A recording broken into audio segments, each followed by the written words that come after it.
Olá, bom dia! Bom dia, paz do Senhor! Como vocês estão? Como tem passado? Hoje foi o dia que o Senhor fez, vamos alegrar nele. Hoje nós vamos continuar o nosso devocional que a gente faz por esse livro do Café com Deus Pai, do Júnior Rochirola. Vamos lá, vamos começar? Glória a Deus! Hoje nós vamos para o dia 8 de março. Glória a Deus! A palavra-chave de hoje é atitude, e o texto bíblico está lá em Marcos 10. O povo, bom dia de novo, bom dia, porque a gente já estava em outro grupo, né? Vamos lá. Hoje a gente vai para o dia 8 de março. Vamos lá? Vamos começar? Vamos lá. Marcos capítulo 10, a respeito do divórcio. Olha como é que já começa Marcos 10. Saindo dali, Jesus foi para o território da Judeia e para além do Jordão. E outra vez as multidões se reuniram junto a ele. E de novo ele as ensinava, segundo o seu costume. E aproximando-se, alguns fariseus o puseram à prova, perguntando: é lícito o marido repudiar sua mulher? Jesus disse: o que foi que ordenou Moisés a vocês? Eles disseram: Moisés permitiu escrever uma carta de divórcio e repudiar. Mas Jesus lhe disse: foi por causa da dureza do coração de vocês que Moisés deixou escrito esse mandamento. Porém, desde o princípio da criação, Deus fez o homem e a mulher. Por isso, o homem deixará seu pai e sua mãe e se unirá à sua mulher, tornando-se os dois uma só carne. De modo que já não são mais dois, porém uma só carne. Portanto, ninguém separe o que Deus juntou. Em casa, os discípulos voltaram. E ao fazer perguntas sobre esse assunto, Jesus lhe disse: quem repudiar a sua mulher e casar com outra comete adultério contra aquela. E se ela repudiar o seu marido e casar com outro, comete adultério. Jesus abençoou as crianças. Então trouxeram algumas crianças para que Jesus abençoasse. Mas os discípulos repreendiam. Jesus, porém, vendo isso, indignou-se e disse a eles: deixem que os pequeninos venham a mim. Não os impeçam, porque dos tais é o reino de Deus. Em verdade lhes digo, quem não receber o reino de Deus como uma criança, de maneira nenhuma entrará nele. Então, tomando as crianças nos braços, impondo-lhe as mãos, o abençoava.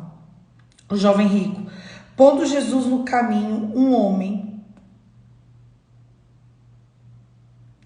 correu ao seu encontro e, ajoelhando-se diante dele, perguntou: Bom mestre, o que farei para herdar a vida eterna? Jesus respondeu: por que vocês me chamam de bom? Ninguém é bom a não ser um, que é Deus. Você conhece os mandamentos: não mate, não cometa adultério, não furte, não dê falso testemunho, não defraude ninguém, honre seu pai e sua mãe. Então o homem respondeu: mestre, tudo isso eu tenho observado desde a minha juventude. E Jesus, olhando para ele com amor, disse: só uma coisa te falta. Vá, venda tudo o que tem, dê o dinheiro aos pobres, e você terá um tesouro no céu.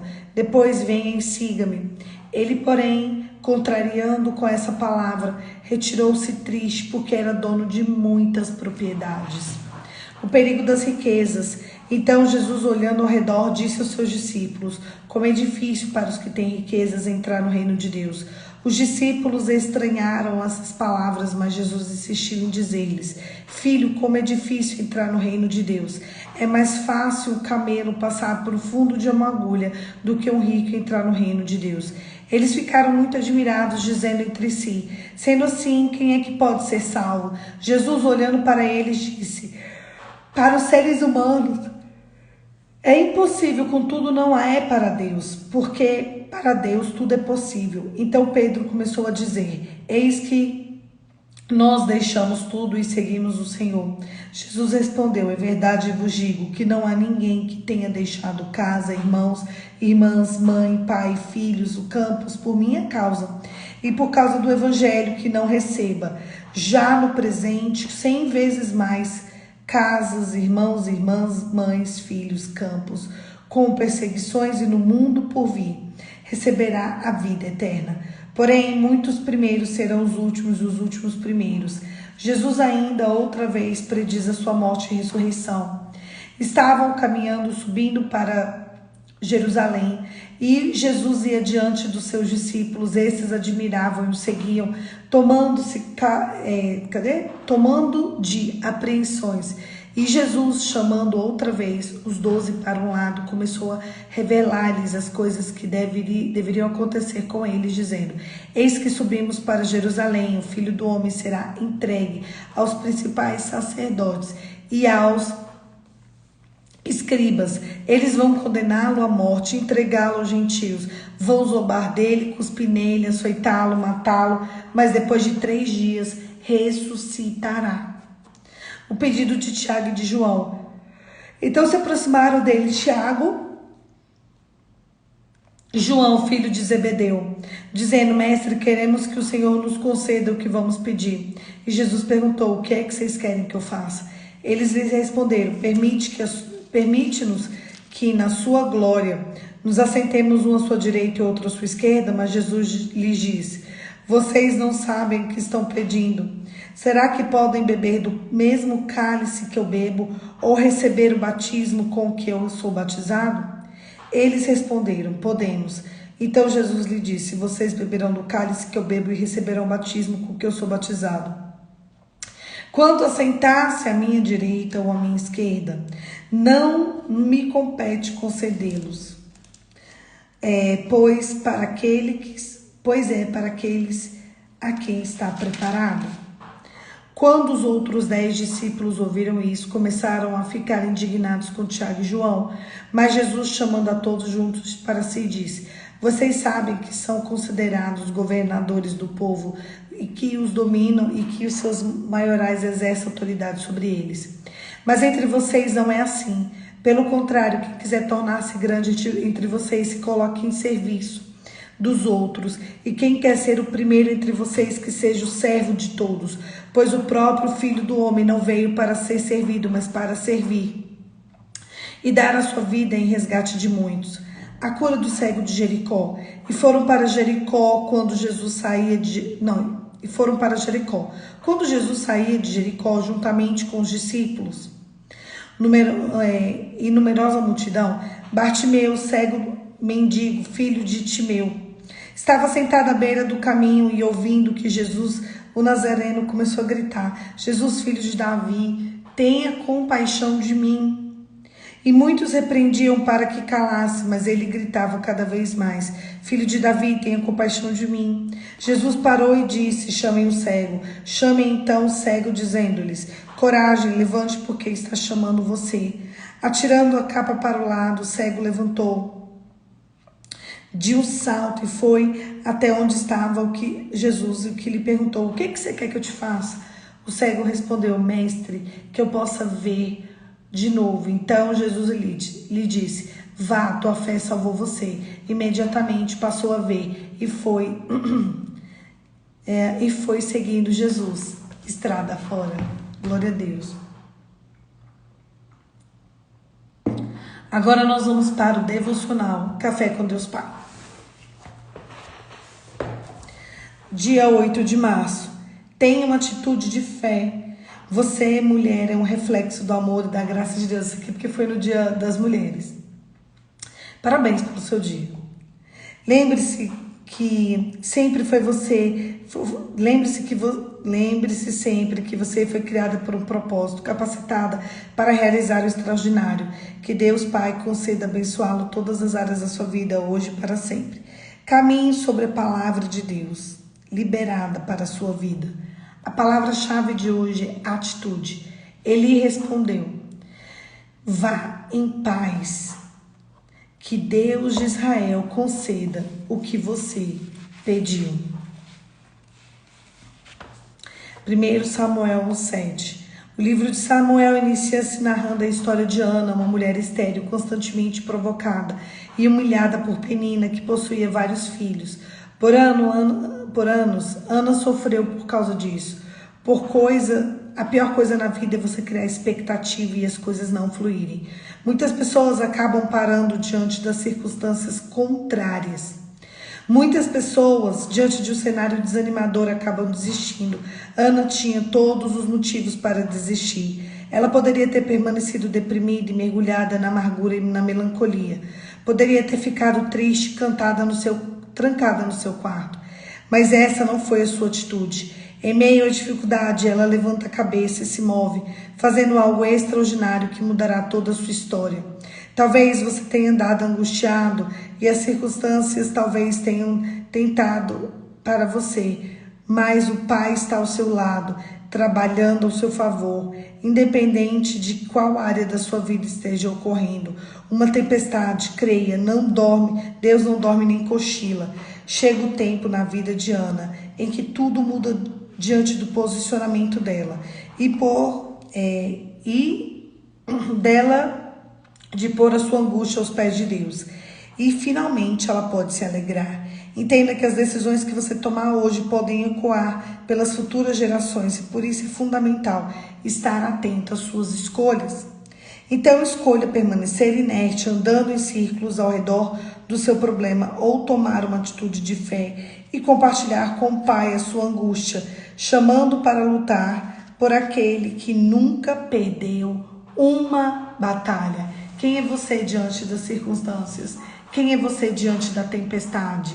Quem é você diante do caos? Quem é você?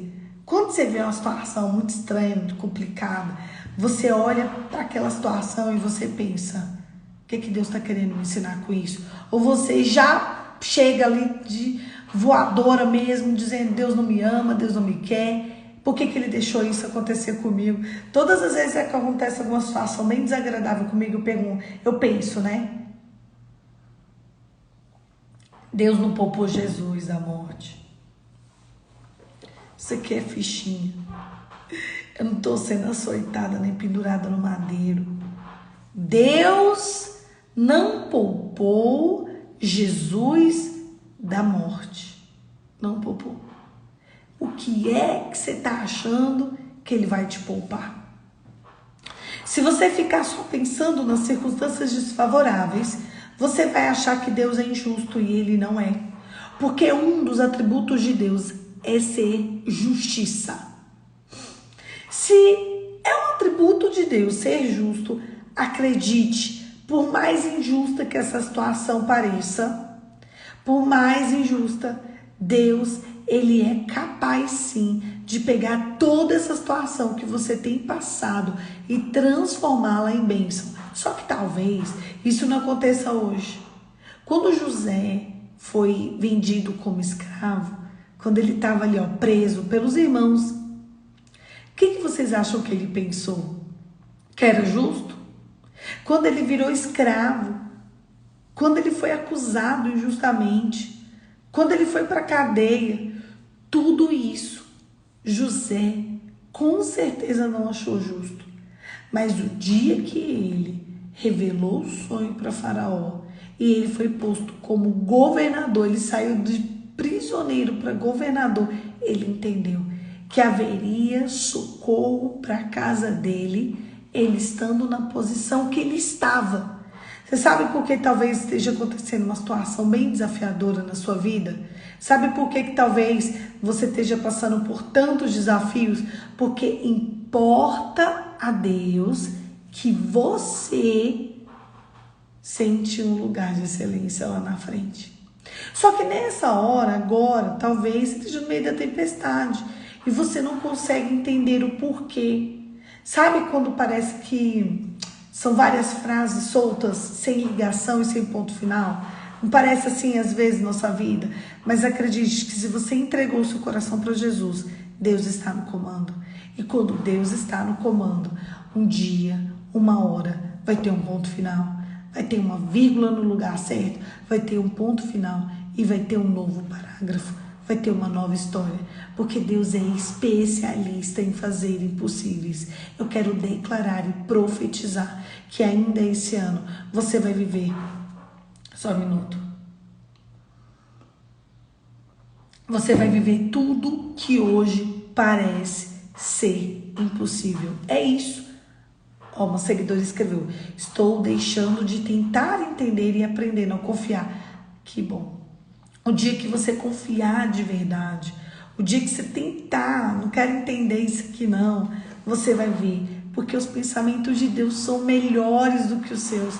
Os pensamentos dele são mais altos, são maiores. Os caminhos dele são incríveis. A hora que você deixar de tentar viver o seu caminho, os seus pensamentos, você vai entender e perceber que Deus tem todas as respostas que você precisa.